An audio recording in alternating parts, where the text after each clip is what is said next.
Step inside the gym and you're gonna see a lot of people performing different exercises. Chances are, a lot of those people are gonna be performing them wrong.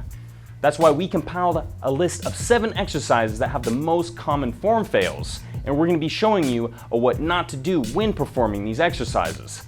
We're gonna be showing you how to do them wrong, so that way you know how to do them right.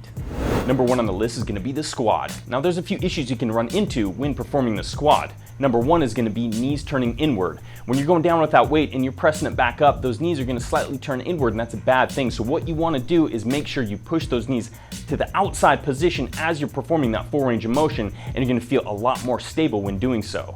Number 2 is gonna be rounding of the back. Make sure that back is nice and straight and rigid. Keep that core nice and tight throughout that full range of motion, and again, you'll feel a lot more stable when doing so.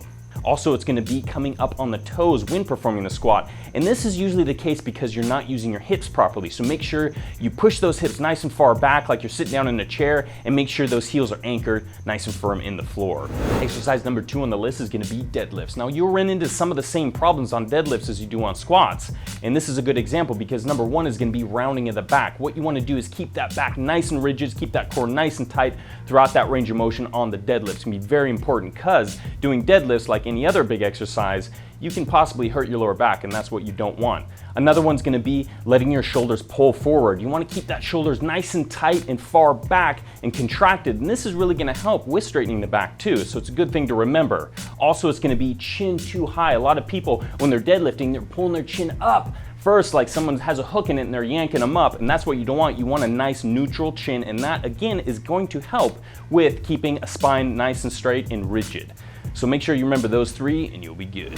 Number 3 on the list is gonna be the bench press. Number 1 problem you'll see is a lot of times people lift their hips up off the bench as they're pressing that heavy weight. Make sure you place those hips nice and firmly on the bench as you go through that full range of motion. Speaking of full range of motion, that's another big issue when people have during bench press. They're bringing it down a couple inches and then pressing it back up. That's not gonna be doing a lot other than just really working the front delts and triceps. Make sure you come all the way down, hit that sternum, and press all the way up to the top position.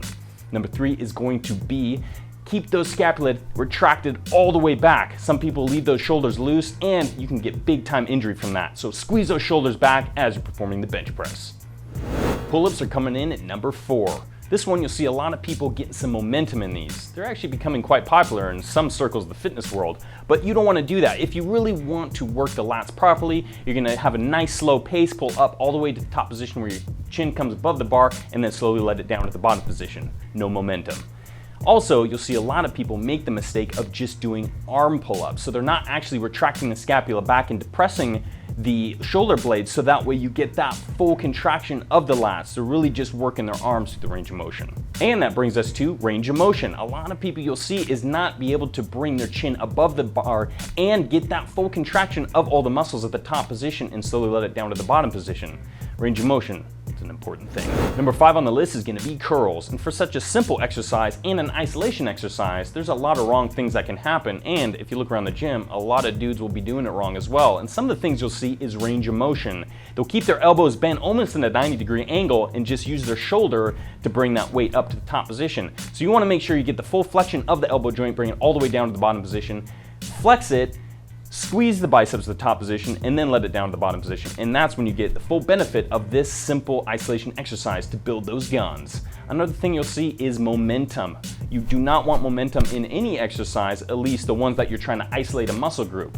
So what you want to do is get a nice slow tempo as you're going through the bicep curl.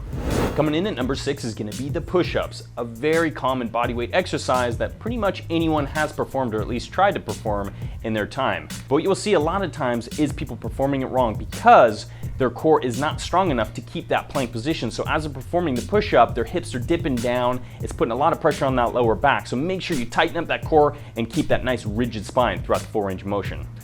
For range of motion, here it is again. A lot of times people don't let their scapula retract properly as they're bringing it down to the bottom position. Retract your scapula back as you lower yourself down, just like you would a bench press. That way you'll get the full benefit of the exercise as you push yourself to the top position and get that full range of motion. Come all the way down and press yourself all the way up to the top position. and you'll get the full benefit of the push-ups.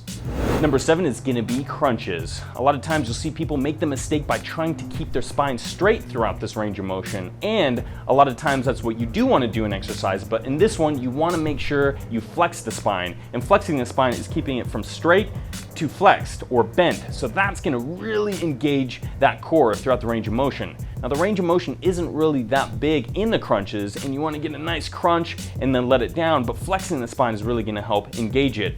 A lot of times you'll also see people put their hands behind their head and pull themselves up to the top position of the crunch, and that's not what you want either, because it just gives you a little neck pain during it, and you're not really performing it properly because the core is not engaging while you're doing it. You're mainly just using your arms and some momentum too. So make sure you don't do those two things, and you'll have a six-pack in no time. With proper eating and consistency and sleep.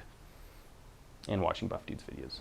All right, dudes and girls, that wraps up our top 7 list of exercise that have the most common form fails. Did we miss any? Make sure you let us know in the comments below. And as always, stay buff. Ugh. Oh no, form fail. Ugh.